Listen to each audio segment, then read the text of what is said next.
One of the things that we want to try and get this finished up by 9 o'clock. I've been told that parking violations don't start until 9 o'clock. So we want to make sure that people don't get tickets as a result of this meeting. Since last month, we've had a very busy month. There's a lot going on, I know, for everybody this summer, but I think a lot of progress has been made. And today what we want to do is obviously have Joe bring us up to speed in terms of some of the development of the baseline data and where CGR is in that process. We definitely want to review today the committee assignments and those kinds of things to make sure that everybody is comfortable, and those that don't have an assignment, that they pick a committee, for example, so that everybody is engaged in this process. We also, B is here to give us an update on the public engagement committee activities that I know have been very, very active, and I know there's a meeting with Eric Maurer, for example, and Eric Maurer has offered to do some pro bono work to help us out in the public engagement piece. So I think there's a lot going on. One of the things that's kind of a little thing is you have a copy of our minutes from the meeting of July 25th. And if I could have a motion to accept those minutes. Second. Second. All those in favor? Aye. Excellent. The other thing is we're going to send around a roster, and this is going to be an internal roster. It's not meant to go outside of the committee. And what we ask you to do is to give the best number that you can be reached at, and also obviously your email address, just so for communications between ourselves we can have the most effective and efficient way of communicating. So that'll happen probably next week, but please get back to us with that information. And Murphy, you're the one that has it, right? Yep. So, want me to start passing? excellent. yes. Okay. That's because I tried to get hold of Donna last week, and it's like getting into the Pope, because it was her general number, and I had to go through 29 different prompts. And I said, who gave you that number? So that's one of the things we thought maybe, that this is not for publication. No. This is just for our use. Internal. Yeah. And to get moving, Joe, great to have you here. Good to be back. And if you could kick us off with where you are on the baseline work. Thank you. Thank you. Good to see everybody this morning. And I apologize in advance, but if I drag my feet a little on the presentation, it's only so that we can push some revenue through parking violations. Can I just stop for just a second? Which is an important part of the ledger. Who's on the phone? Will you identify yourselves, please? Dennis Navy. Morning, Dennis. Morning, Hi, Dennis. Dennis. I guess you're it. Okay, thank you. Thanks, Joe. Will he be able to hear me? Is there? Can we move this down to your end? Yeah, that's probably a good idea. Okay, Dennis, we're going to move microphone down. How much wire? No, there is a lot of wire. Donna's first. Donna's first. There you go. Okay. You have a lot. And Dennis, let us know if you can hear Joe okay in a second. Okay, that's about it. That's about as close as the speaker's going to get, so I'll make sure to speak up fast. Good morning, everybody. What I wanted to do today was give you an update at a high level as to where we are on the baseline review, share with you some of the preliminary data that we're seeing, talk to you about those data sources and how we're trying to link together and confirm multiple data sources. So I'll walk you through that process a little bit. And then I'd like to foreshadow a little bit as to what you can expect to see over the next probably 6 to 8 weeks is our guess in terms of the development of the baseline report. But I'll say at the outset here that I think we've made very good progress with baseline data collection and some of the preliminary analysis so far. Remember that the purpose of the baseline report is really to establish that shared knowledge base for the Commission and ultimately for the broader community. The baseline review is really an existing conditions review. It's not intended to drive any specific conclusions, to develop any specific recommendations. It's really to make sure that everybody around this table and everybody in the broader community eventually can have that shared, that common point of departure as we start to look at options. So, two key objectives for my presentation today. The first is to update you, give you a little more flavor. I know you talked briefly at the last month's meeting. Neil, you gave an update on where we were and preliminarily what we were hearing with our stakeholder interviews. We're deep into that process already, so I want to share a little more with you on that. And then secondly, as I said before, to talk through the baseline review, specifically some of the key trends that we're seeing as we've looked back over the last 9 or 10 years. And also this, where we are in this process of documenting who does what, how much it costs, how the resources are allocated. We actually did a similar baseline review for a community 2 or 3 years ago. And I remember the co-chairs of that commission came to call that report the who does what and how much it costs report. They didn't like baseline reporting. They didn't like municipal services and financial profile. This is the who does what and how much it costs report. So maybe think about it in that context.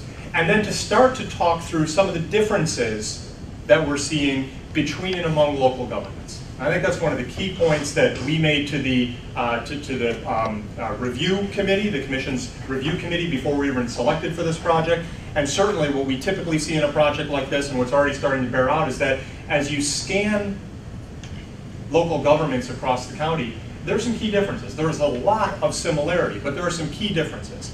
And as we go further in this process, we're going to need to pay very close attention to those differences because they have implications when we start to look at things like potentially sharing services or jointly providing services or consolidating services or thinking about new governmental structures.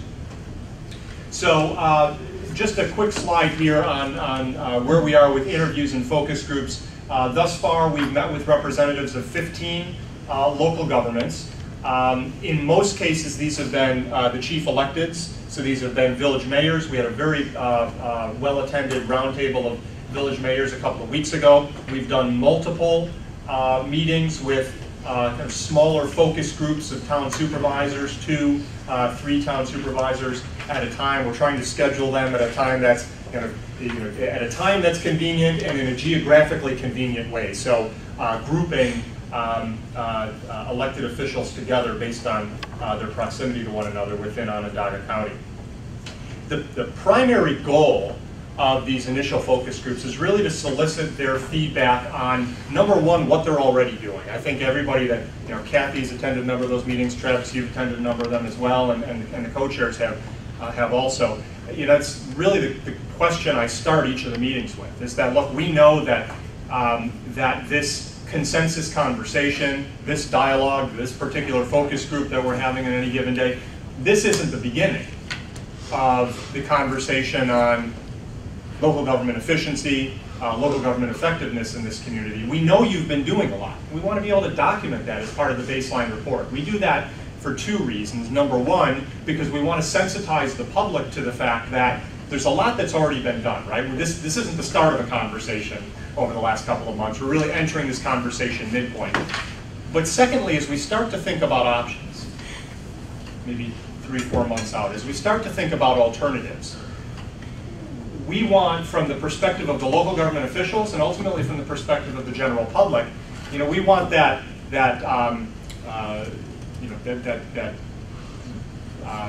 maybe latent concern or hesitation about collaboration or sharing services or consolidating services to be lowered by pointing out that, in fact, a lot of steps have already been taken in this direction.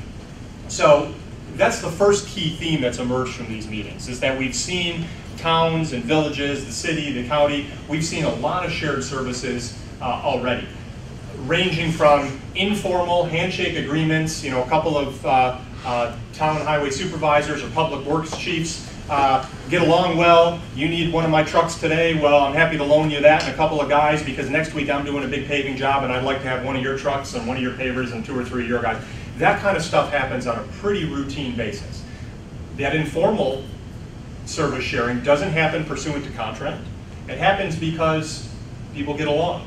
It happens because the personalities mesh. It happens because it makes sense. At the other end of the continuum, we've seen plenty of examples of more formal contract-based sharing, whether it's in areas like code enforcement or assessment. We've seen some contract agreements around law enforcement, around police protection in the community. So the bottom line is that we're seeing huge range from very informal to very formal, and part of the baseline review is actually going to document the types of sharing as opportunities to build on going forward. A second key theme, and I think Neil, you mentioned this during your review last month, almost to a person in these focus group meetings, we're hearing about the budgetary constraints that local government officials are facing.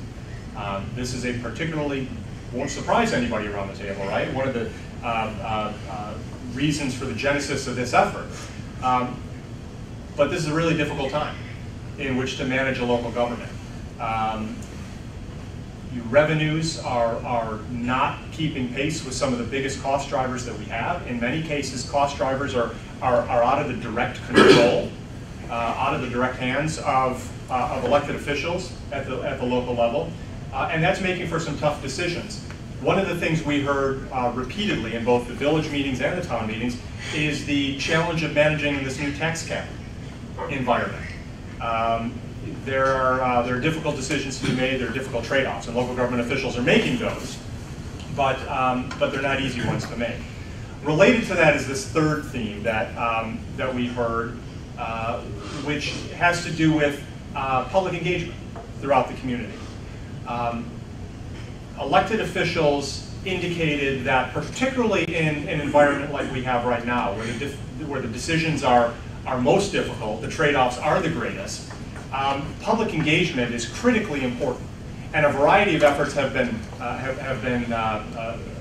variety of different methods have been tried to stimulate more public engagement, but public engagement has been a challenge throughout the community. That's one of the things that I think Consensus can really help to build the infrastructure around, especially as we start to roll out some of the baseline and the options data. We get out into the community and we're having public forums. That's really going to be an opportunity to inform the general public, and then to leverage that engagement for a broader, more robust and ongoing regional dialogue. Another thing that local governments pointed to as we started to talk specifically about some of the services that they deliver, the view that smaller governments, local governments, have more personal touch. They have a more direct connection to those they serve. That in smaller communities, there's an opportunity to provide what officials see as a higher level of service that residents are willing to pay for. Whereas if we had a kind of broad, all for one for all kind of framework, it's difficult to have those service level differentiations on a smaller community basis. And then, to just be frank with this group, there was some skepticism. That probably won't surprise you, but some skepticism that came up in each of those conversations. And I want to be frank with this group about that skepticism that came up. Just as I said to everybody in each of those focus groups, that I don't want you to pull any punches here. We're at the very beginning of a process that really needs your engagement and will really benefit from your engagement. So I want to hear everything that you have thought about this process, good, bad, indifferent. Where do you think this process is going to lead? Do you believe that a plan has already been developed that you've not been brought into the loop on? Have you been burned before in ways that makes you concerned about jumping in with both feet into this process? Let's get that all out on the table at the very beginning. So we've had some really good conversations. I haven't gotten the sense that really anybody is held back in any of these meetings. So we haven't had anything thrown at us, which is good progress, I think, so far. But this is the beginning of a dialoove. Just small things. Yeah. But nothing at me. Nothing that would hurt. So it's No, fine. He didn't talk about the co-chairs. I said nothing was thrown at me. We saved the big stuff for you guys.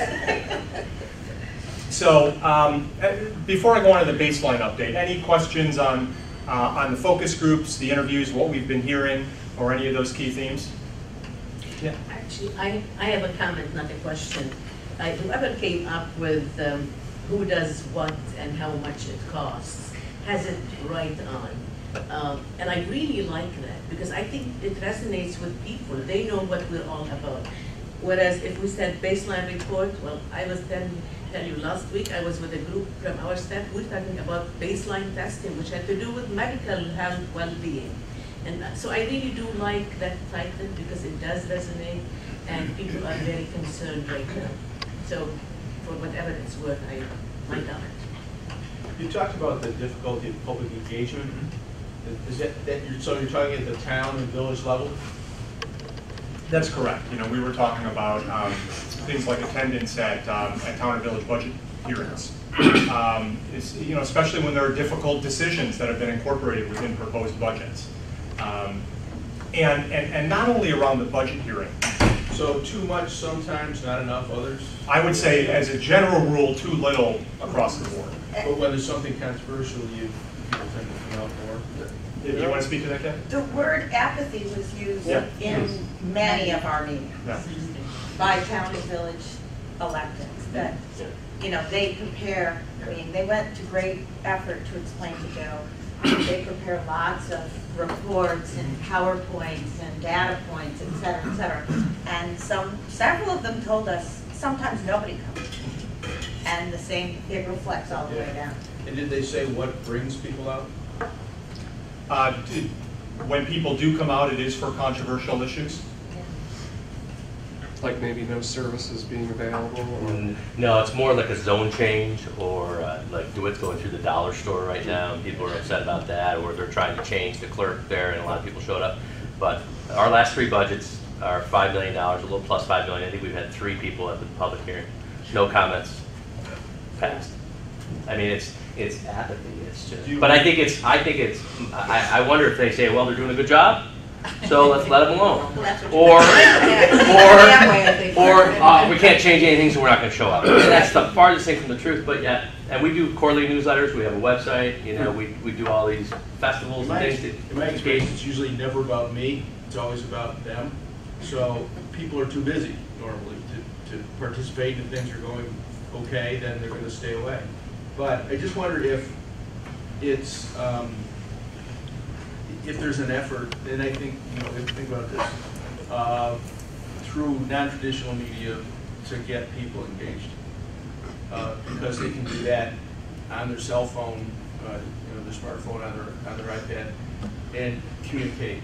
And that's, you know, this way people communicate more and more, and they don't have time to get in the car and drive down to town hall and participate. So I don't know if that's a trend, or it's even possible, or people take the time even on their own smartphone to do it, but it seems like that's the way we're going to have to communicate more and more.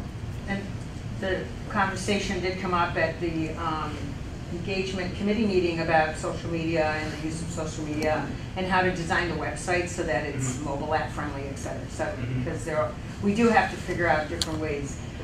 I'm glad that some of our conversation in our committee was validated, and it really has to do with how we message to different stakeholders. Right? We have to be very cognizant of that, because different people are looking to hear different things, and we have to understand what they're looking for. Donna? To engage. Yeah, as you're talking about this, I'm thinking we're actually right now, as an organization, reading, and our focus this year will be on the speed of trust, Covey's speed of trust. So Covey tells us that when there's a culture of trust, that efficiencies increase and cost decreases. And he also teaches us that it's in the relationship development that ultimately people see themselves moving in the same direction. So I think that's important for our work, and I think that that's one of the things that I'm really pleased to hear, is that I think people will see that a part of this process in the beginning is listening and acknowledging what is being done with it, which you spoke about, Joe. I think the other part is, and I think that some of the comments of, if people do trust that the organization, business does this very well, so I could use Stickley as an example. If you know what the vision and the mission is of the organization, and you come into it and you are aligning your work, your actions, your behaviors with that, then you understand the priorities that are being made along the way, because you are in tune with that. what we have is many structures that were created at different points in time in which people may move into, and they don't necessarily understand that. So organizations have to constantly be revisiting some of that so that people do feel engaged, because Chairman Walsh is very right in the sense that it's a very busy world, so we can't constantly be calling people together for every single decision that's being made. On the other hand, if they see that those decisions are in alignment with a greater vision and a greater understanding of what we're attempting to accomplish, they typically will be on board with that. And then my final comment is that we're going through a major renovation right now of middle school, so we have to move our middle school to all these other locations. So what we're seeing is that when people have been in a structure and that's the only structure they know, understanding a different structure, so a middle school structure is a structure of when the school day begins, how periods change. Putting some of those into an elementary structure or a high school structure is like, they speak different languages, so even when they're at the same table, they're like, you know, what's difference does it make if they go to first period rather than, what do you mean they have to go to their classroom to start the day? You know, they don't even understand what we think, and they're in the same organization. So my sense is that part of the change that will be, even if you're saying that this particular town or village or this particular entity has certain things they've done, if the other entity only knows the structure that they've always existed in, it's almost like a blind spot. And so part of our work has to be, how do we educate people so that they trust that we want to empower them to move in that direction, not to somehow force them from some outside, you know, active work that feels like something's being done to them. I mean, I think, you know, we can all relate in education right now that unfortunately the pushback is people think that something's being done to them.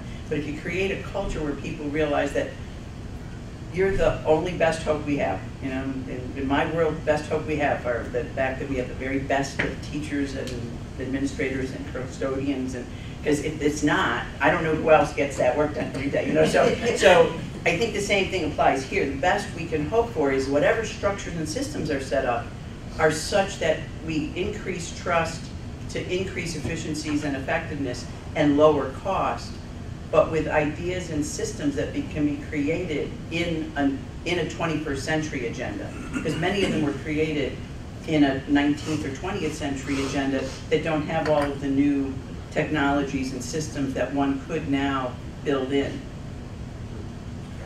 Two quick points in response to that. Number one, I think you're right on when you talk about different languages, different structures. Yeah. I think one of the most valuable takeaways from the baseline review that we've done, probably everywhere we've done it, has been that it offers, in most cases, it offers each government, each community, an opportunity for the first time to see themselves in a broader context. Right? I know my town, or I know my village, I know how many police officers we have, I know who my public works chief is and how much, you know, he asked for in his budget last year, and I know that he only got 95% of what he asked, and I know what streets are going to be paving this week, and the first one that's going to be plowed the first day it snows. I have no idea what that community 10 miles away from me is doing. And so related to that, Kathy will attest to this, we had a meeting with town supervisors, a small focus group of 3 or 4 supervisors a few weeks ago.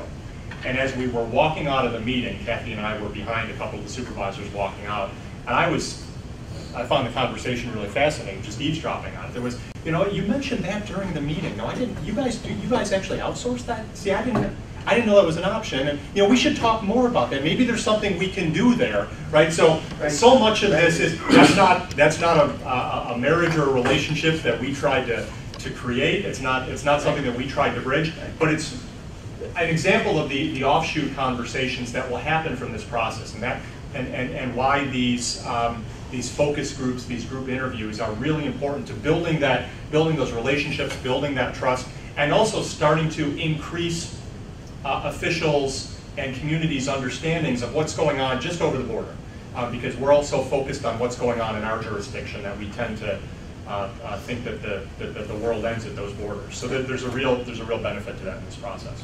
And I want to just bring up, we visited last year, we were awarded the Be the Change for Kids Innovation Award, so we got the opportunity to visit the Nanoscales College of Science and Engineering Institute in Albany. And the doctor who is on staff there, who took us through, said to us, and the kids will not forget this, within 5 years, the world will change as you know it, because the chip development is so rapid right now. So last week, we had an auditorium full of educators from 15 different school districts, and the international person who presented showed the driverless car and said, how will this change jobs in the next 5 years? And you can imagine, because there are now, when we were all in school, the vast majority of people in this country were 5 and under, significantly, and very few 65 and over. Now, there is a greater population of 55 and over than there are 5 and under. So what's going to drive the driverless car? Right. If you're, hey, if I still want to get around and I'm 90, I can have a driverless car. So the consumer will drive that agenda. But I think, the other part that I just want to say here is that the question that he also raised is, but what jobs will this create? Because I think the other part of the conversation always is, this is Joe or this is Sarah and they live next door to me and this may be their job, versus this is Joe and Sarah and they may have a different opportunity, because one of the things we also know is that the rapidly changing world is creating the fact that you don't necessarily work for the same company for the next 30 years, but your jobs may change in the capacity to have that. So I think the other part is what opportunities open up when we recreate some of these things rather than just what gets taken away. Because I think that answers, Steve's, are they worried that do they come out when they're going to lose something? Yes, they do. So how do we shift to not just the loss, but what's being created that's the gain? And importantly, when we get to the options phase, the gain is not just dollars and cents. Right.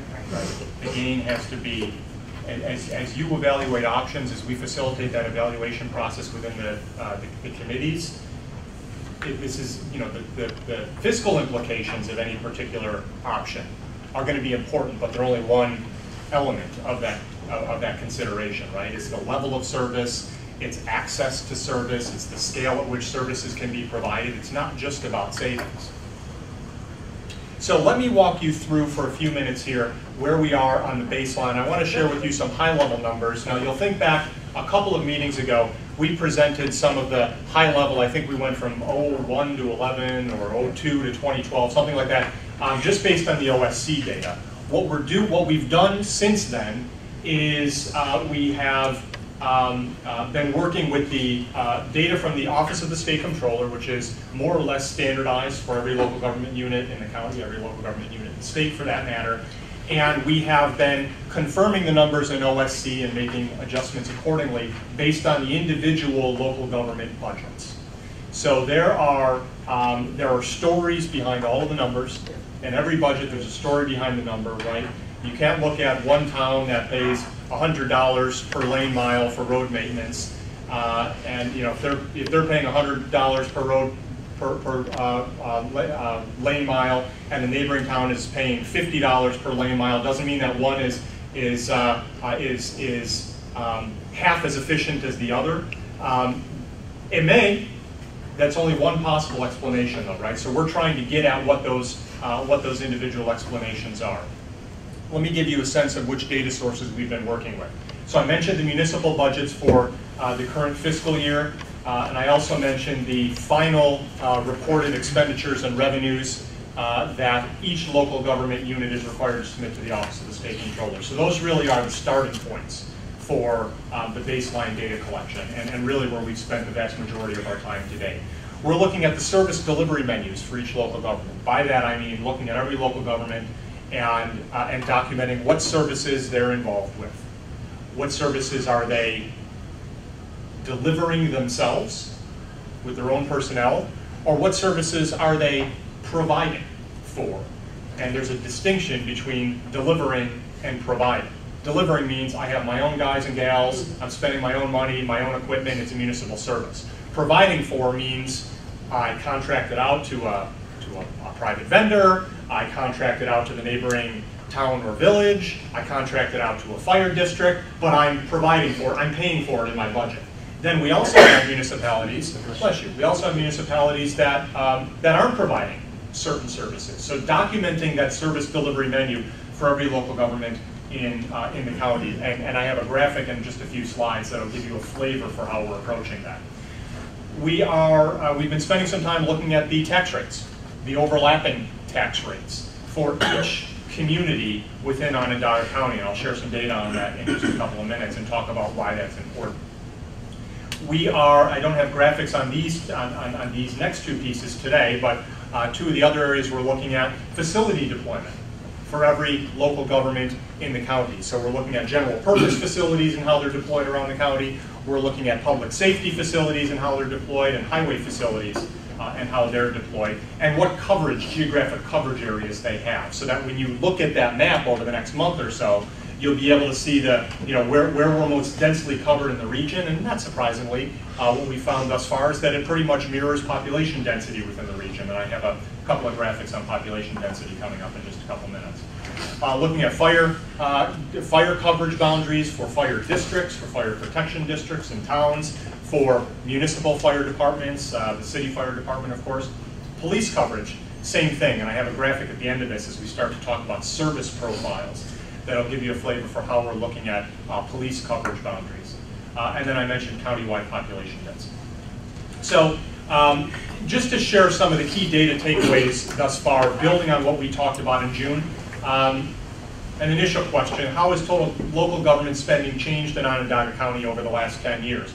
And again, these are updated from what we showed you in June, and there are a couple of market differences as we started to confirm the OSC data with some of the municipal budgets. So overall, counties, the county, the city, all towns, all villages, all fire districts, we're up 40% from 2003.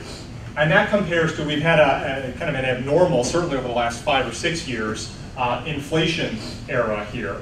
But that's higher than the rate of inflation, which is about 29.5% over the same time period.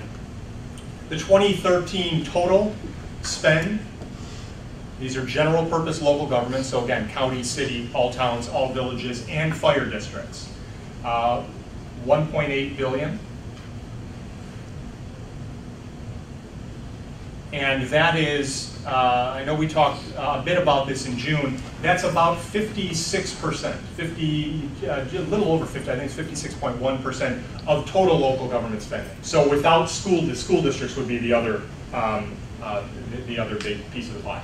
Yeah. Joe, just a question on that inflation figure. 29% seems extraordinarily high for the last 10 years. That's flat. I mean, what number is that? Well, not since, this is the BLS. This is the BLS consumer, this is the BLS CPI for general order. 2% a year, 1.5%, 2% a year, yeah. 10 years. And it's been particularly abnormal since probably, well, 2008, 2000 to the middle of 2009 was probably the most abnormal part of that period.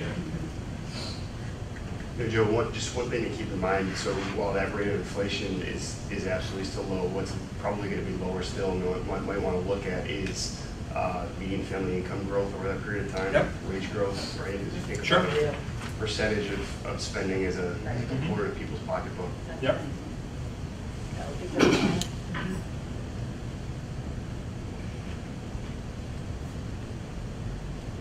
a good suggestion.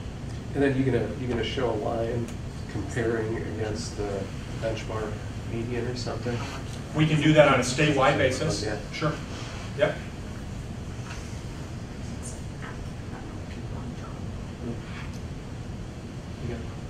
Government spending, so it also includes all of our social services, that's total government spending. It's encompassing a lot of factors. Other questions on that one? Would you compare it to other states as well, or just New York State? I get a little skittish when we start doing benchmarks outside of the state. We certainly could. I don't know that that's something we included in the report. The service delivery menus get very different as you go outside of the state.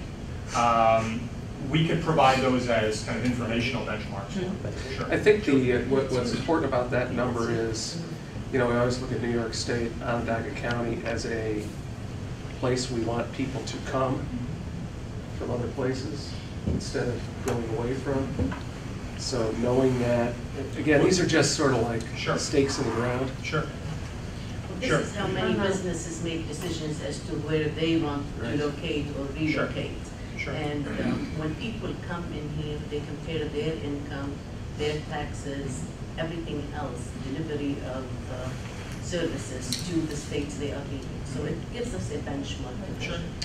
On the spending side, though, how much of that 1.8 billion is what the county spends on Medicaid, and which is so different from what any other municipality in the county spends money on? Absolutely. Is that in that number, 1.8? Is Medicaid, all sure, yeah, if it's in the county budget, it's in there. Just so everyone understands, sorry, That's, 800 million is Medicaid in the budget, in the county budget. That's in that. So the only 800 million. So Yeah. let's put numbers in. That's not changing. That's not changing. But to that point, I think one of the things that would be useful is when we look at this analysis, the all-in number is actually helpful because it gives you a picture of the total spend, but understanding the differentiation between the county budget, the town village, the city budget, and whether or not there are points, great. See, you're one step ahead. Great lead into the next one. One last point, not to make too fine a point, but going to Amini's question about, how do we compare with other states? No other state in the nation pays Medicare at the county level. Medicaid. Right. Yeah. No other state. And so it's not apples to apples. Right. That's why our taxes are so high. And that's why when we do state by state, we shoot up. It's hard to. That's why we just never stack up with the states because counties pay. Still so high. Right. Yeah. I think a breakdown too would help just to show some of those big drivers in that 1.8. Sure. To Rob's point, yeah. It's great to throw a number out there, but if you know what's in that number, that's the slide after this one. Okay. Rob, you're a good man. And I don't know if for towns and villages this will have any impact, but certainly in education, there's a lot of discussion around the impact of New York City versus all the rest of the state. Because New York City, we love having New York City and New York State, but it's a whole other entity with regard to its funding and where the resources go from the state budget. And funded differently too. Yep. With access to the right. But the question that came up about the local cost share, so what are we paying out of local property tax? That's something that I don't think I have a slide on that today. We have a slide on the overlapping property tax rates, but just for local governments within the county. But we have the total number for total property tax levy. So you'll be able to look at that $1.8 billion number and determine, well, how much of that is funded from property taxpayers, how much is that funded by the state government, by the federal government, by fees, that kind of breakdown. Because that burden, looking at the burden share is important. It's an important element of the discussion. So this is for the... Yeah, so reading from left to right, the bars are, I apologize, that's small on the screen, but county, city, all towns, all villages, and all fire districts. And you'll see the fire districts, consistent with what we talked about in June, are the highest increase, but it's the smallest base in terms of dollar amount. I think the biggest change on this graphic from what we saw in June has to do with the villages. The villages, the rate of increase over a 10-year period, as we bumped the time series by a couple of years, actually went down dramatically to just over the rate of inflation here, because there were some, in the previous time series that we had done, the front end of the series had just predated some capital investments that, and we dug in, there were, I think, 2 villages that made significant capital investments that then they were paying debt service on over the rest of the time frame. And now they're captured at, in the front end of this time series. So you don't see that big jump that you would have seen back in the data we shared in June. So the Medicaid number is in that county bar? Lake cleanup money, all of that. Yeah. Is in that. Yep. Yeah, I think the county's budget is a little over 1.2 now. It's at 1.21, 1.22, something like that. Yeah. And is the city's number up so high because of pension obligations? That's a big part of it, yep. Pension, health insurance, yep. Because they're not increasing services. No, no. Well, they're in the same boat as pretty much any other general purpose municipality in the state right now. Do you have a sense for what that rate of inflation, just specifically within Medicaid, has been over that 10-year period of time? Because I have a sense of caseloads, but, you know, we're capped on Medicaids, you know, we do have our cap, but when you look at 2%, food stamps, temporary assistance, all of those, our Medicaid cap is 2% on growth. yes, but the caseload has driven up our local numbers so much in the other areas as well. For instance, food stamps has almost doubled since 2008 caseloads. Medicaid is up to 60,000 people in Onondaga County. So while that number's fixed, the other areas going up really has an impact on our budget. Sure, volume drives cost. Yeah, yeah. And when we don't have a cap in some of the areas, that's where we're seeing the increase. And do you have a sense, Ann, sorry, how many people we're adding per year? I can certainly provide that, yes, we I'm just absolutely. curious. But since '08, our caseloads have almost doubled. Okay. So in It's 6 years. It's elastic. As the economy improves, food stamps go down. That's right.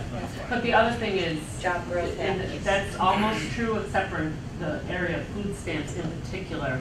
We're trying to actually penetrate more for senior citizens in all of those areas to help supplement income. Right. So it's almost elastic.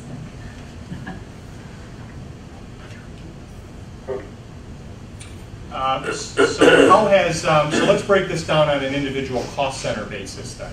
How has spending in individual functional areas changed over the last, so we broke this down just to the last 5 years. You know, the 10-year period is nice, but you know, we've gone from one world at the beginning, you know, 10 years ago to a very different, very new world today, economically speaking, and certainly in the public finance arena. Employee benefits across the county, the city, the towns, the villages, has gone up 37%, gone up by more than a third. That $338 million isn't the increase, that's the base. That's where we were as of 2013 collectively. So $338 million, but we've gone up more than a third in the last 5 years alone. Again, think about economically where we've been as a community, as upstate New York, as a nation, right? These have been very difficult economic times in a lot of respects. And one of our biggest cost centers has gone up by more than a third. So that is, as somebody mentioned before, that's pension, that's health insurance. The pension increases, of course, have resulted from the stock market challenges that we've had since the recession. I mean, we're at a better point now, but taxpayers had to make up for the decline in value of the pension system. 430% seems wrong to me. I want to say that's probably 43%. Let me confirm that for you. I don't think it's 430%. But debt service. We can stop the conversation and focus just on that bar if that was an easy discussion. Let's double check that On the one. debt service, again, Yeah. do you have a breakdown? Because I think a lot of that is probably the county. By as well. jurisdiction? Sure. Yeah, we have that all broken down by level of government, by individual government. Mark, we're trying to help you out. Sewer expenditures have gone up. Sewer expenditures have gone up 58% over the time frame. Water, I mean, infrastructure costs generally have gone up. A portion of that would be attributable to the stimulus. So when we've seen this in other communities, right, where projects wouldn't have moved forward but for the availability of stimulus dollars. So to some extent, that's probably pushing infrastructure numbers. Did you have a question? A lot of the sewer costs, I think, are costs well spent to save money down the road. And I know a lot of the county programs that we're doing right now, they may cost us more money now, but in 10, 12 years, it's going to save taxpayers money forever. So these are replacements, not repairs?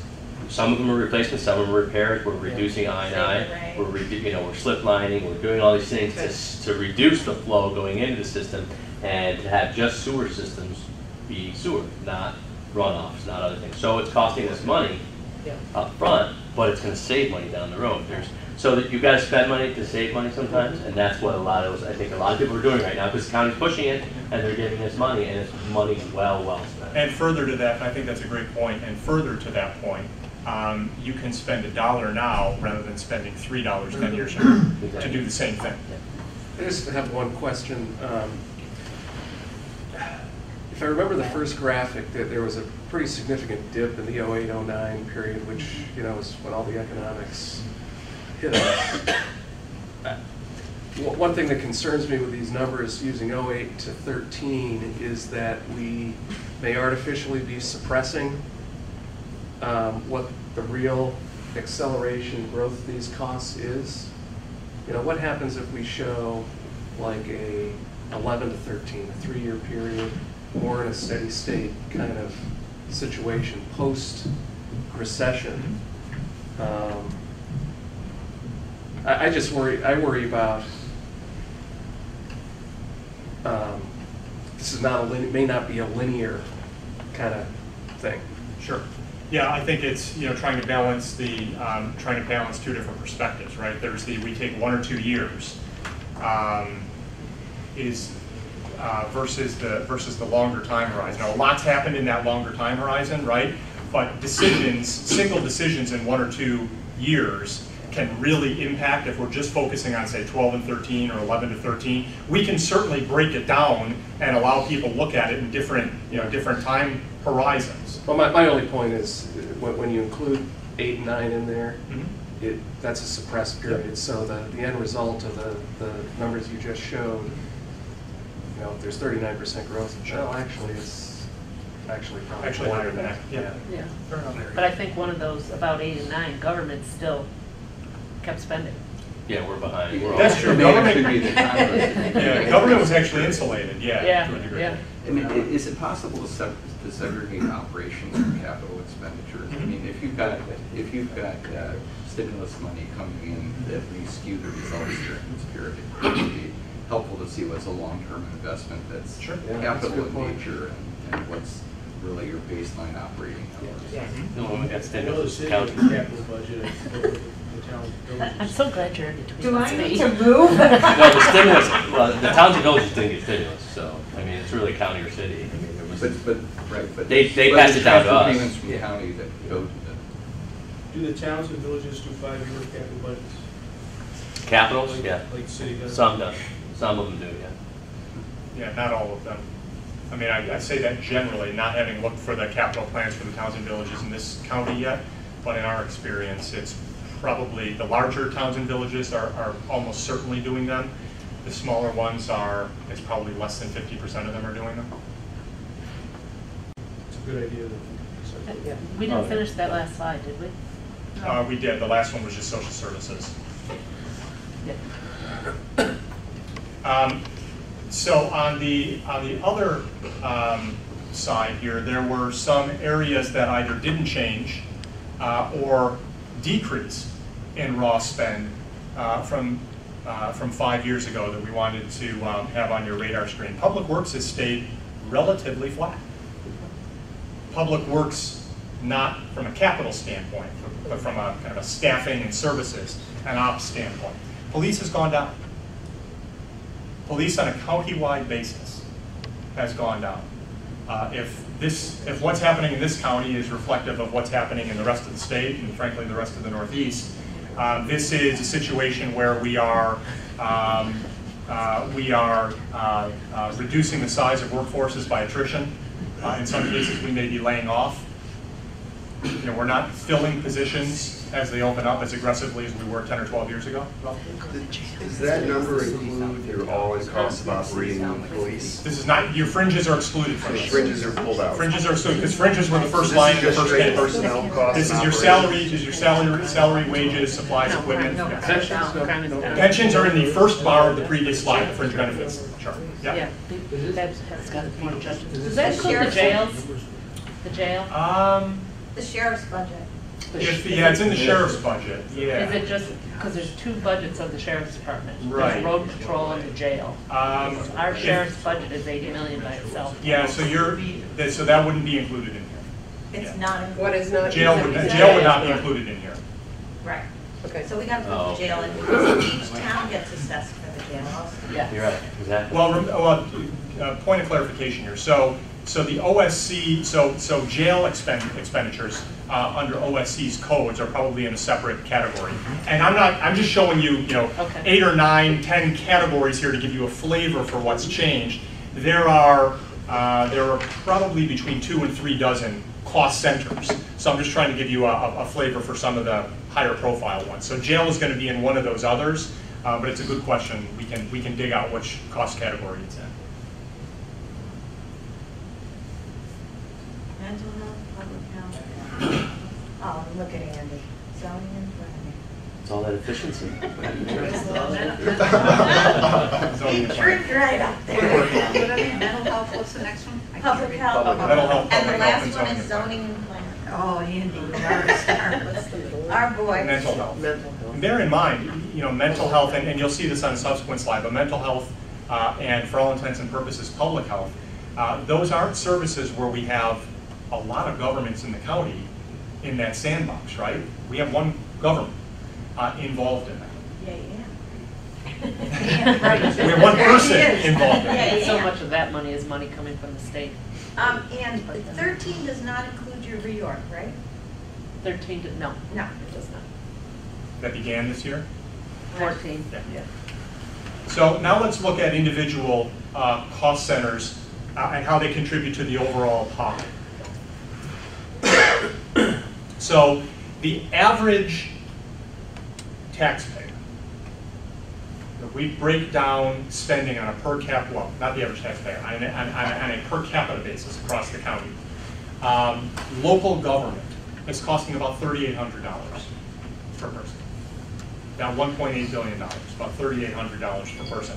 Here are some categories to give you a sense of how that breaks out. Employee benefits, not surprisingly, the biggest one. Social services is up there. Sewer, we didn't include water on this graphic, but water is another big one, so general infrastructure costs. You see where public works and police are. Public health, fire. In fire, we're capturing fire districts as well. Yeah. Now, an important point here is you see the total per capita number, the 3849 number. I want to make an important point on that second bullet. What these calculations show is if we take that all-in local government number and we spread it across the entire county. Bear in mind that depending on where you are in the county, which jurisdiction you fall within, you're going to be either higher or lower. In some cases, significantly higher or significantly lower than that per capita number. For example, I may live in a town that has a police department that's captured in my town taxes.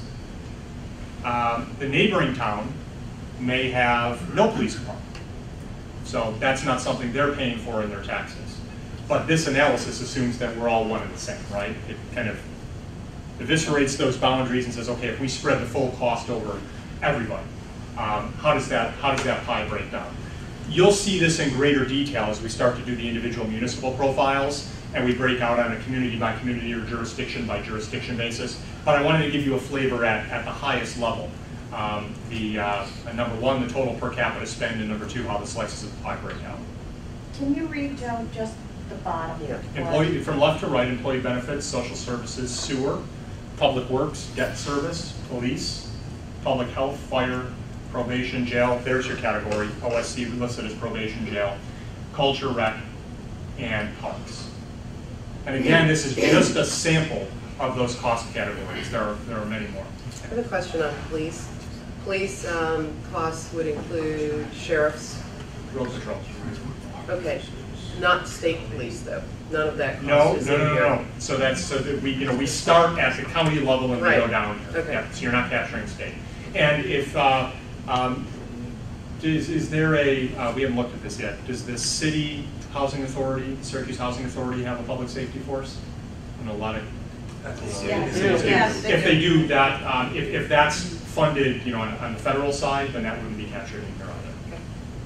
What about operations like legislature, attorney's office, clerk, budget, finance? You'll see, purchasing? yeah, those are all categories that just for purposes of space, we didn't squeeze into this graphic, but we have the breakouts on each of those. Now, in cases of, kind of the strictly governance costs, legislative body, for example, governing body, those are going to be a pretty short bar. Sure. But administrative, courts, finance. Are they included in your average of the 3,800? They are in the total per capita. We just don't show their line separately here. Your employee benefits line, is that just post-retirement employee benefits? No. Everything. It's everything. So why isn't that spread out among the various categories with the employment costs that are associated with delivery of each service? Because for two reasons. Number one, OSC reports it as a separate category. And number two, not every government, in fact a minority of governments, actually allocate it on a departmental basis. What a typical government will do is they will have what they call an undistributed employee benefits line at the very end of their budget, which is pension for all of our employees, health insurance for all of our employees. What larger governments have begun to do over the last few years is take that undistributed cost and distribute it on a department by department basis. So we can actually say, okay, what's the full in cost of our police department with police and fire retirement system costs, with employee health insurance costs, with retired police health insurance costs. So baseline compensation is spread out among the categories. Correct. So it's just the salaries, wages, supplies, that's right. But in the employee benefits number you have for current employees and your post-retirement benefits. So that's right. So the only, in terms of post-employment benefit costs, health insurance is going to be the biggest one here. When somebody retires through either the employee retirement system or the police and fire retirement system in New York State, they are, for pension purposes, no longer the responsibility of the local government, right? I've paid into the system while you were employed, you've retired, I no longer pay. I'll still pay your health insurance if that was our contractual deal, but I don't pay for your pension anymore. What sense you do, though, when the market goes down and you have... Well, my taxpayers do, right? My taxpayers do, but the local government does. So how does that line break up between post-retirement and current employees? We can do that. We have the data to do that. It is probably, if I had to guess, right now it's probably still 65-35 in favor of actives, but what we've started to see across the state, especially in the bigger governments, some counties, some cities, Syracuse may be here already, is those two lines cross one another. I know when I left Buffalo in early 2008, we were paying more for retirees than it was probably 60-40 in favor of retirees. And again, that's that shift of people are living longer. Now, the vast majority of people, there's a much higher percentage of people over 55 than there are under 21. The population in this country now, the people over 55 exceed the percentage of people that are 21 and under. And we're shrinking the size of our workforces, too. So that's huge with regard to post-retirement benefits now for organizations. Sure. Joe, this piece of the agenda, we've got to wrap up in about 10 minutes. Okay. So we've got 2 other items we're going to review. Okay. I will go through these last few slides very quickly. So, how are we standardizing the baseline data? I don't intend you to be able to see the details on this. Don't worry about it. I just wanted to share with you our work in process. We've actually been sharing graphics along these lines with all the village mayors and the town supervisors as we've met with them. But the goal here, remember, is to get apples-to-apples comparisons across local governments. So using the OSC data and confirming the data with individual local government budgets. Here are all the functional areas along the left-hand side, what the total spend is, and imagine each column as a public sector entity in Onondaga County. Right? So each column is a local government unit. The county is one of these columns, the city is another column. I think the first column is the county, the second is the city, then we have all the towns, then we have all the villages, then we have all the fire districts and some of the special districts in there. The darkest boxes well, let me take a step back. Any box that has a shade in it is a local government spending in that functional area. So as you begin to think about who does what, every shaded box there is somebody spending money, presumably doing something in a particular functional area. So take the public works line, for example.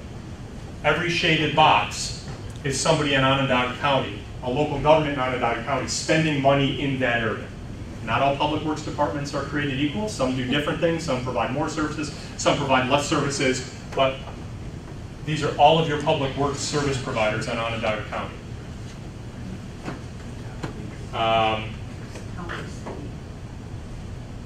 Mental health.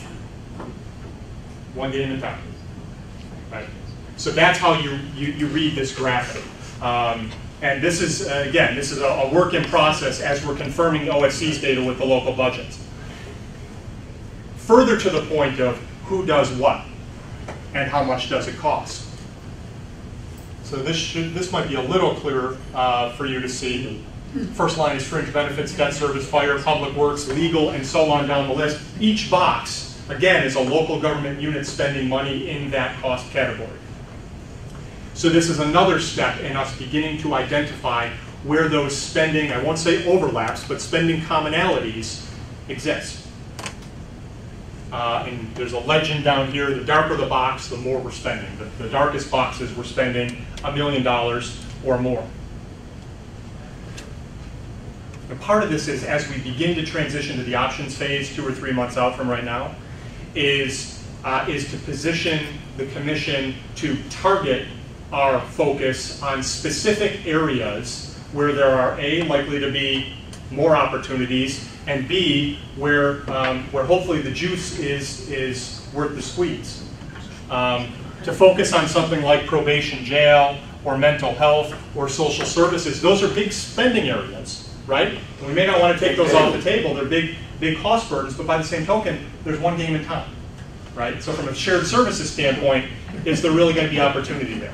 So I mentioned before about overlapping tax rates.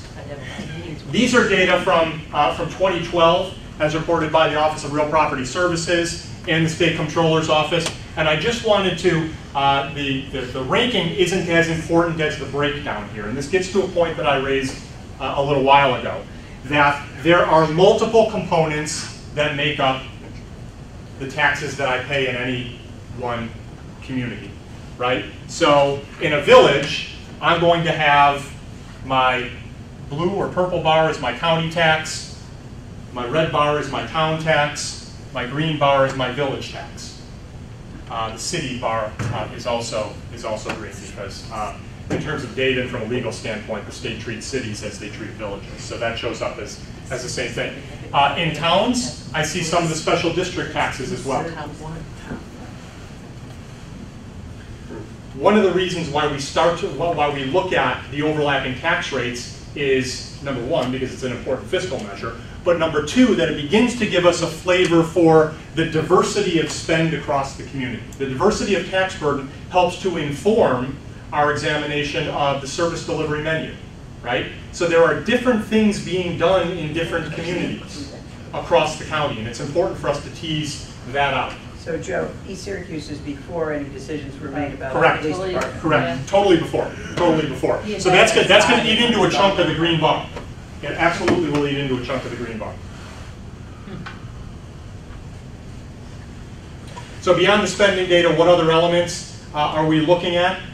One of them, as I mentioned at the outset, is population density. I don't want to spend a lot of time on this, but this is absent any, I've pulled off in the bolded outlines of the municipal jurisdictions here, just to give you a sense of if you were kind of building from the ground up, building a governmental structure, a governmental framework for this county from the ground up based on population density. Why do we look at population density? Well, population density helps to, it drives service delivery decisions in a lot of respects, right? Where do we police? Right? Where are the most people? Where's the densest? Where is population density the greatest? Where's development density the greatest? Where we plow streets, right? Well, we're likely going to have more road miles or lane miles in the more densely developed parts of the community than in the more rural. So population density is an important factor to keep in mind when we're talking about options, alternatives, and the delivery of public services. Now, as you overlay the municipal boundaries on there, you see some correlation between how our boundaries have, how our population density has evolved as a county and where our municipal boundaries are.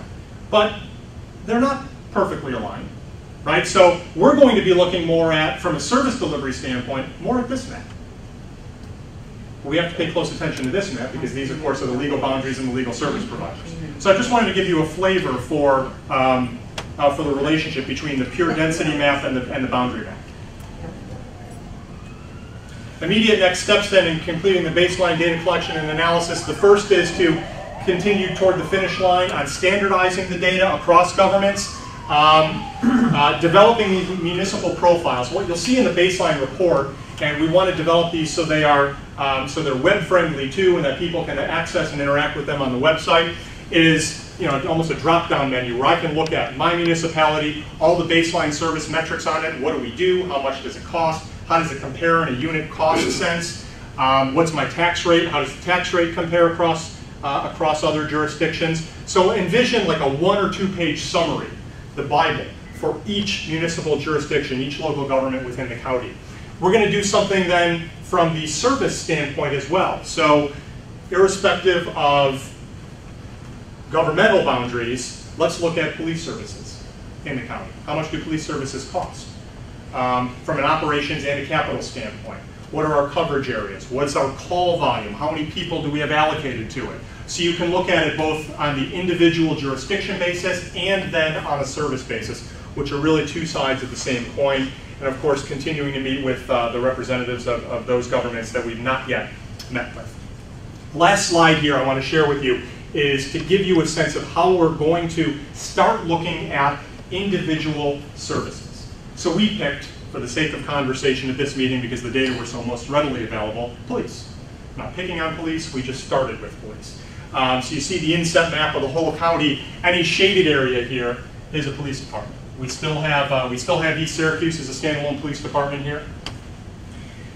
We have examples where we have one police department serving both a town and a village, or in this case, a town, a village, a village, a village. And then we have other cases where we have individual town or individual village departments serving their particular area.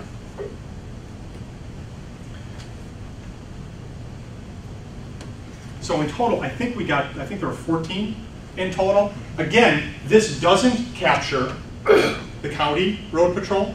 This doesn't capture the state police. This doesn't capture municipal housing, public safety. Does the transit authority have a public safety force? So we're just looking again at the county, city, towns, and village forces here. So just to give you a sense of geographically how we're going to look at each of these service areas, and then we're going to bring all the fiscal indicators to further inform the conversation. What does it say under number 1 and number 2? Jordan, Skaneateles, Marcellus. Okay, thanks. Yeah.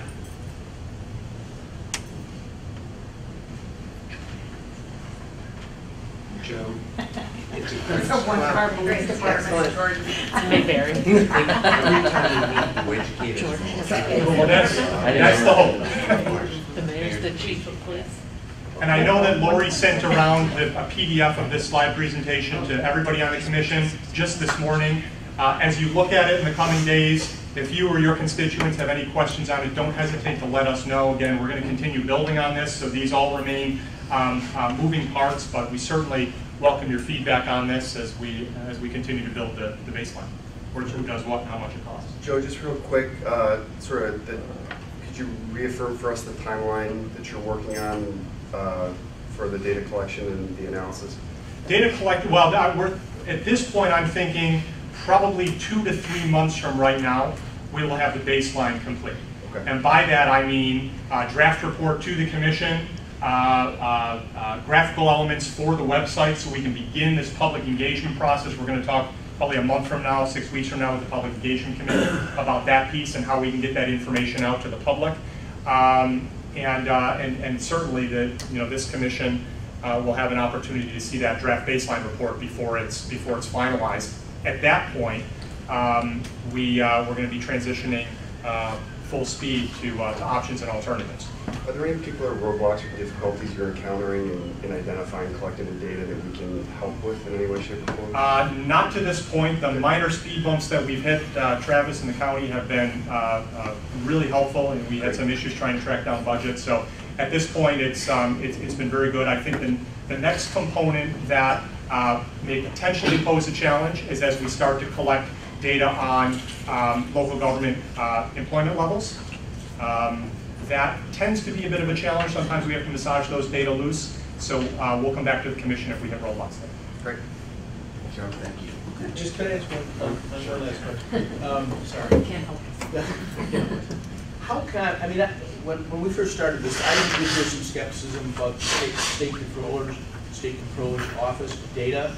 How confident are you in that data, in its validity and its accuracy, given the other studies that you've done? Reasonably confident.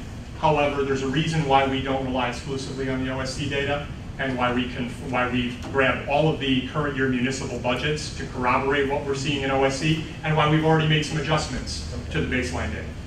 Yeah, I think that the best way to get reliable analysis here is to try to confirm across as many data sources as possible. Unfortunately, we have the ability to hold the municipal budgets up against the statewide reports and make changes as necessary. Great, good answer. From an analytical perspective, the fact that the state has forced municipalities to report in a certain format and has come up with the categories that they specify, that it makes the data a little more easier to analyze. But what happens, as you're well aware, is because of the timeline and time constraints, some municipalities correct afterwards, and so the actual numbers that come out on an audit or something might not quite agree. So that's kind of why we go to other sources. We have to move on to committee discussion because we've got to make sure the committees are populated and the committees start to work. Jackie's going to review that.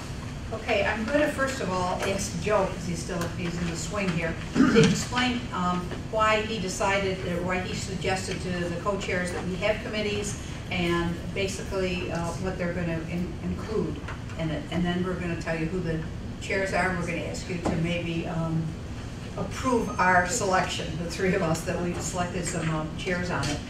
Because of the time, what I'm going to do is I'm going to send out to all of you an email asking that each one of you select at least one committee to serve on. All right, if you want to serve on more than one, that's absolutely terrific. Because we've also talked to the chairs of these committees, is that at some point in time you might go out and be grabbing some experts in the community that you want to send out that necessarily are not on this. But give us a flavor of why these committees and what they're going to be doing in the time frame. Committees, in a nutshell, the committees give the overall commission the opportunity to have groups of experts on particularly important issue areas or service areas. We found it's a really productive structure on projects of this type. And as you said, Catherine, it gives individual committees the ability to invite in experts, whether they're department heads or people that have a professional expertise in a specific area, to review data, to participate in conversations. I will say that there are really two primary roles that the committees will serve. The first is, as we begin to move toward conclusion of the baseline phase, to vet the data. To probe the data, to ask questions of it, to make sure that it kind of passes the smell test and serves as a reasonably accurate baseline for moving the process forward and beginning to go out to the community to talk about costs and service levels within their particular issue area. The second, and frankly I think this is a more important role for the committee, is when we get to the options phase. Because as we've said, CGR said from the outset of this process, we're not going to come back and say, well, you really should do this with police at a regional level. What we're going to, because there is not going to be one slam dunk answer. What we're going to do is say, here are the range of options, and here are the trade-offs between and among them, right? You might have some perceived loss of local control here, but you can save money. or maybe your response time goes up here, but people won't know who their police officer is. So having committees that can consider those trade-offs at a at a more detailed issue level is really the most important role the committees will play. Those committees will ramp up in earnest probably 2 to 4 months, 3 to 5 months from right now. Great. Okay. The committees we have, let me, because not only are we going to ask you to sign up, but if you know some experts in our area, and you can even suggest to the chair, so that email will get a chance to sign up for a committee and also to give, like public safety is going to be, we're suggesting Darlene Herr, municipal operations, which is about everything under the sun, including parks, is Audie. Governance is Donna Desiato and Steve Meyer. Public engagement, Melanie Ludovic-John, that's going pretty good right now. Infrastructure systems, that's, I think the first time you saw it was called DPW, but it's everything. It's all the kinds of infrastructure, whether it's lighting, water, sewers, everything, environment, everything on that one. And then that will be Bill Byrne, and then economic development, Larry Bousquet. So that's just, I think I would just like a motion to accept those, or if we want a discussion on those. But these people, we've talked to them all, and they're all willing to serve. And we're hoping you'll find one that you're willing to serve with. But also, we're going to need your suggestions, even though you might be sitting on public safety, say, okay, here are the 3 people that should be involved in the governance issue. And here's some people you might look at for infrastructure systems, and that also on it. So you're a chick running this, you might as well ask for the motion. Do we have a second? Second. All those in favor? Aye. Excellent. It's really important that everybody sign up. I'm personally signing up. I'm going to be the water and wastewater guy. The water really man. The water man. The water boy. You can air water anytime. But it's really important everybody really sign up for one of these committees, because it's at the committee level that we're really going to get the engagement, really get the creativity. So. And you'll be getting that email probably today or tomorrow. The next thing is an update on public engagement. And B, please bring us up to speed. Thank you. Public engagement, I think, has been having some pretty good dialogue and information gathering meetings. The committee is really looking for opportunities to make presentations at upcoming community events, group gatherings, organizations, sororities, fraternities. We don't care, right? We just want to have the broadest list possible of places where we can go. And to help us kind of do that, we with Joe's support, think that a speakers bureau is probably a good avenue to begin to pull together a speakers bureau that is well versed in what we need to say to have maximum outreach. And generate discussion, because the more questions we get people to ask, I think the better off we'll be in the end as we come to our final reports.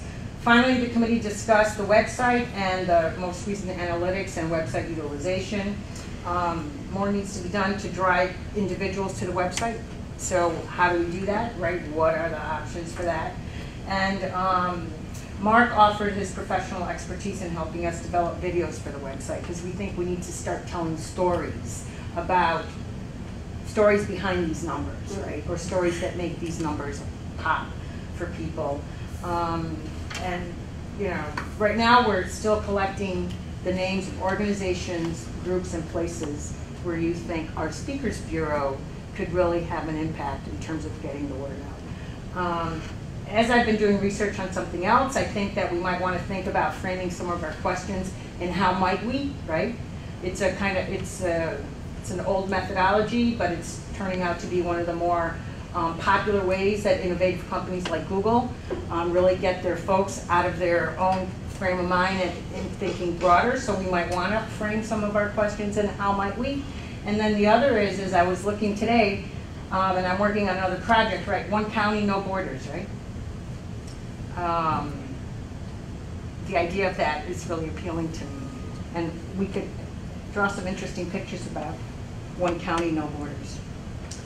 So a little bit of ad lib, but that's our report. Okay. Did I miss anything? Not, it was perfect. Thank you. B, are you encouraging all the commission members to sign up for your Speakers Bureau? We will be. Okay, because I think that's important, as you know, anytime all of a sudden you have to go out and do a presentation, you really get your arms around the issue, and so I would hope everybody encourage everybody, because it's an experience. And if you have story ideas, right, for the video, that'd be great as well. Those of you that are on the front lines in the villages and towns, I mean, how to tell the story of how your work impacts lives is really important. Yeah. And how much it costs.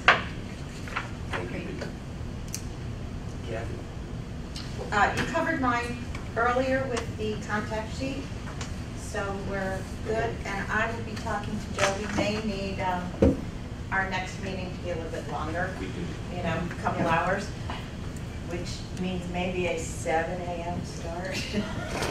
I'm still dropping in from the can. If I do not panic, we will email you.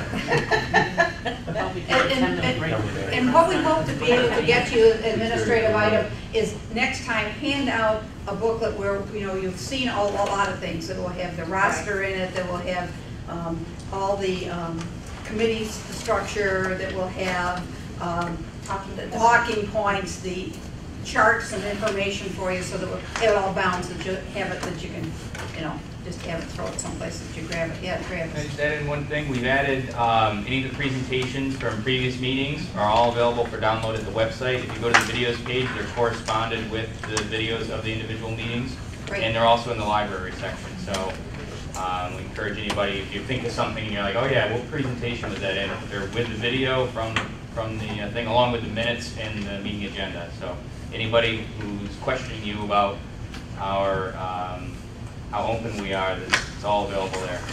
We're going to continue to do that as well. Super. Jim, thoughts or questions? Well, I just invite anybody's comments on how you think we're doing. Are you impatient with our process? Are you enthusiastic? What can we do to broaden our interest level in the community? I mean, I'm always, as having spent 31 years in government, hearing what Mark said, and and B knows it too. How do you get people engaged? And at the end, when they accuse you of not engaging them, how do you deal with that? It's the age-old story. Apathy is, always been a word to describe it, but it's just generally thoughts on how we're doing. And yes, just a comment. I think at least for me, you start to see the data. I think you really start to get a sense for the picture, the opportunity set, some of the challenges. And I think when we're in a position where we can share this publicly, I think it'll be eye-opening. I'm hearing from a lot of stakeholders who are aware of this process. I get questions almost daily about what's happening in the process. And so the fact that people are asking about what's happening, I think, is a sign that they are interested and they're not apathetic.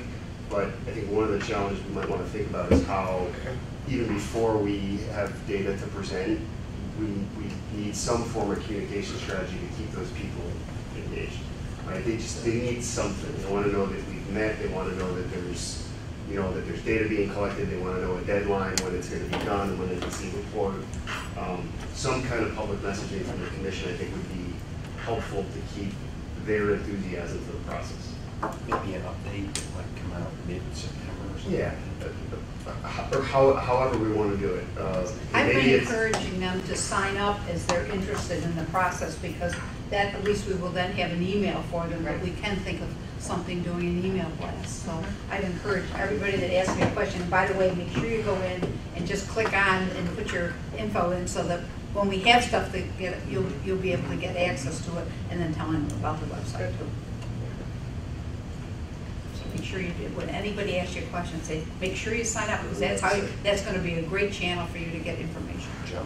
I think that's a great point. And following up on your comment, one of the things that I've already shared with the Public Engagement Committee is that I think there's a lot of value. It's very powerful to get out even before you have data that you've rolled out.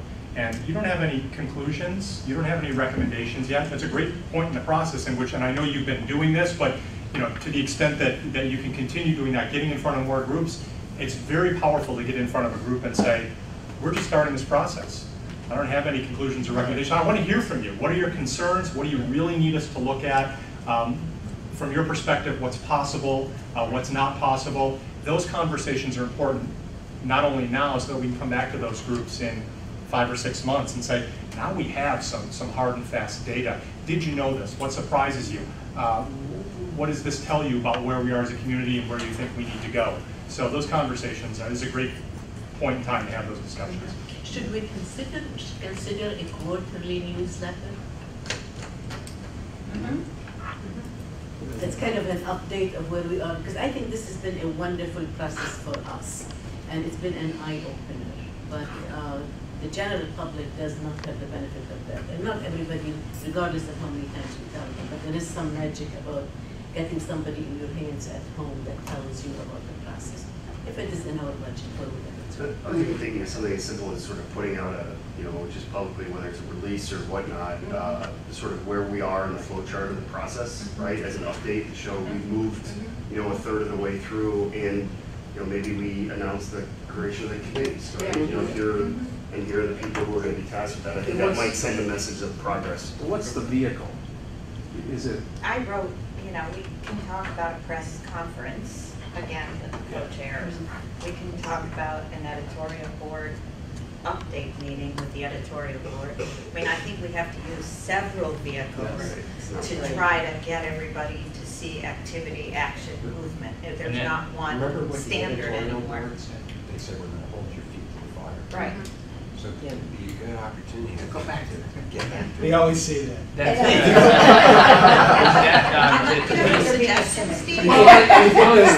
Mine was, a quarterly article. Yeah. Kind of an update. Maybe use the one piece for several different. Yeah, it's sort of like a progress update. And they're going to Just point. keep the public informed. Yeah. And then the only other thing that comes to my mind is each of these municipalities, obviously knows we're in this process, right? And notwithstanding the fact that there are an awful lot of people at those meetings, that ought to be another forum through which that information is communicated, because those are kind of our customers in a sense, right? So it might be a little bit more interactive if we had a blog. A newsletter tends to be somewhat static, but a blog can be, I think that's a discussion later this morning. Right. And just to update on the stakeholder question, Joe has spent most of the summer with us working with our direct customers, so to speak, the town and village elected officials. And we're now planning a quadrant, probably 4 or 5 quadrant meeting with all of the town board members and village trustees and the other elected officials of a community. As another, so that they can hear directly from us the process, where we're at, meet Joe, etc. So we'll continue to broaden, hopefully, through the Public Engagement Committee, that outreach as we move through. We didn't want to go to town boards until we had met with all the town supervisors. So, Lori, who does your Friday update go to? Over the years, we've had people who have expressed interest. So we have about 200 people that we send the Friday update to that since 2020 has been involved in this, have collected. So there's about 200. But we're merging that. Yeah, I was wondering if with that's the a vehicle consensus. to.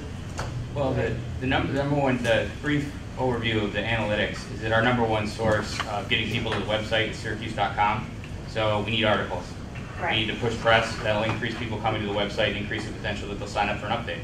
So we need to generate some earned media, for lack of a better term, and that will drive increased traffic to the website, increase all of those pieces. We can too. I'm just thinking about it. We ought to be, if there is a monthly update that we can provide, we can push that through our communications channel. We can reach 8,000 people. That would be great. Yeah. No reason it shouldn't be doing Lori that. reminded me that those of you that are meters and you haven't put anything in the meter, 9:10 is the witching hour. Oh, well, it's time to go then. In the summer. Yeah. Thank you all very, very much. Rob, I'm not taking blame for that.